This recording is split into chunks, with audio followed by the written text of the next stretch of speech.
Hey everybody, this is one of the videos that we're going to talk about as far as volumes go, and we talked about decks of cards in class, but now I'm going to use post-it notes because these are the ones that I have with me. Now, if we just take one of these post-it notes off, it's two dimensions, two-dimensional shapes. We have a length. This would be our length. And this is our width from here to here. So we have a length and a width. But if we do this, even though it does have a thickness, with a little imagination we can see that where this would not be visible because it doesn't have a rectangle, or in this case a square, would not have that third dimension to it. This one does because we live in a three-dimensional world. But now, if we figured out the area of this would be, for example, one square. And we have our area here, and say that for two-dimensional shapes, area is the space taken up by an object, a figure, anything like that. So, in two dimensions we have our areas. But as soon as we put another sticky note right on top of this, now all of a sudden we don't have one area anymore, we have two areas. So we have 2 times the area of the square. And actually, by putting one on top of the other, we transform this from a two-dimensional shape to a three-dimensional shape, because now it does in fact have that third dimension. And that third dimension is represented here. This is the third dimension. Now that I have 2 on there, this represents the 2D shape. And what I call this the base shape.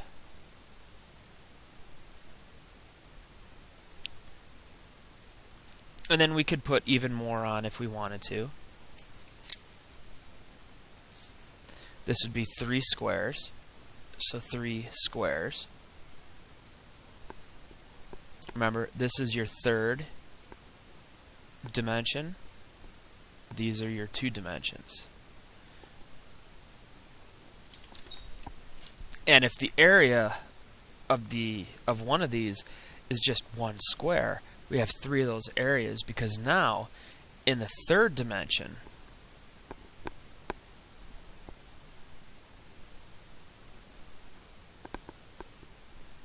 the area, not the area, because that's the other thing, the volume of a shape is the space taken up by the shape, which is exactly what area is. So if you want to think of it this way, let me see if I could get this a little bit better. Area and volume are essentially the same concept, just one takes place in 2 dimensions and one takes place in 3 dimensions. So if I were to go ahead and put the rest of these on there, we might have 24 times the squares, where 24 is the third dimension, and squares represents the 2 dimensions. Now, if you want to think of it, we can kind of do this a little bit here. And let me kind of pull this up.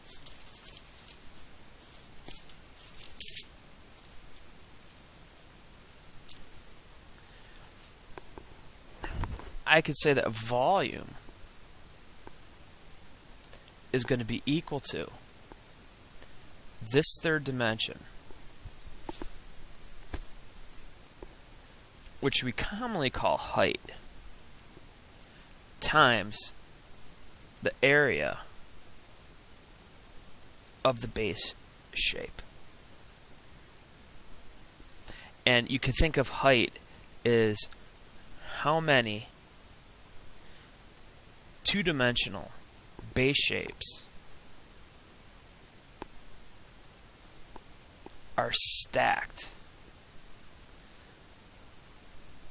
on top of each other.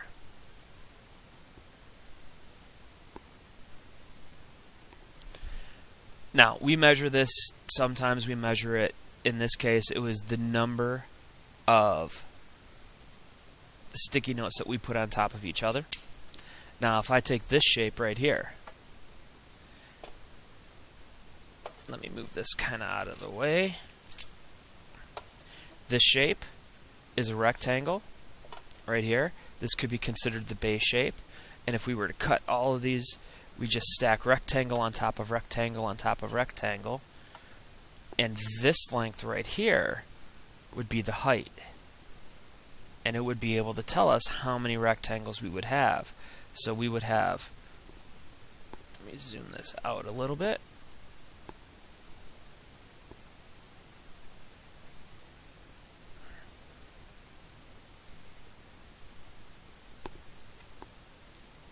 This distance right here is the height.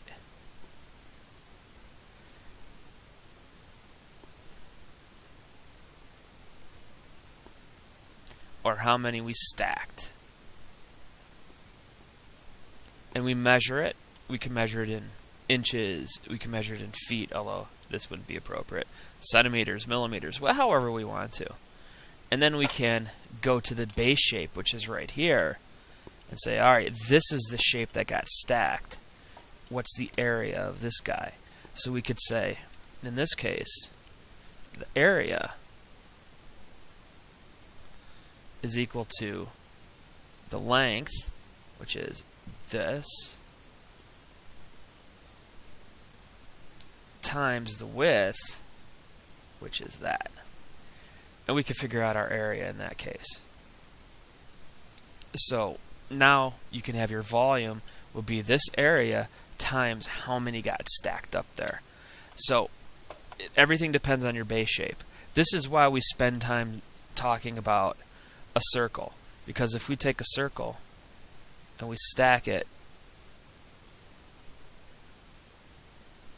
we get what's called a cylinder. If you take a square and stack that, you get what's called a prism. And those are basically the two big ones. A sphere, the circles operate on their own little playing field, but if you get a sphere, you have a different shape. You can have a triangle.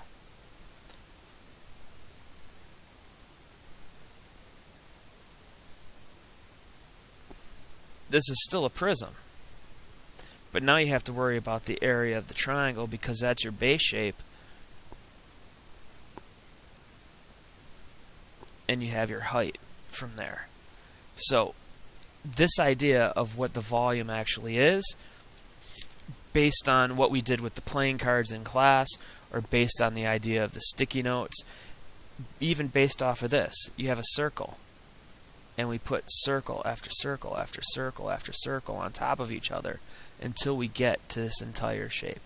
Now here we have triangle after triangle after triangle after triangle. Here we have square after square, and we just stack them, stack them, stack them, and we put them together. These are our basic shapes. Our basic shapes, our basic 3D shapes, has a basic volume equation. And that volume is equal to the area of the base shape times the height. And that's the guy that we're going to be dealing with. Now, once we go out of the basic shapes and we get into things like cones and pyramids and all sorts of fun stuff, then we have different formulas for that. And just to give you a hint, basically what's going to happen is we're going to divide a lot by 3 or multiply by 1/3. We'll be good to go as far as that goes. So, for right now, let's kind of deal with this guy right here and worry about our basic shapes.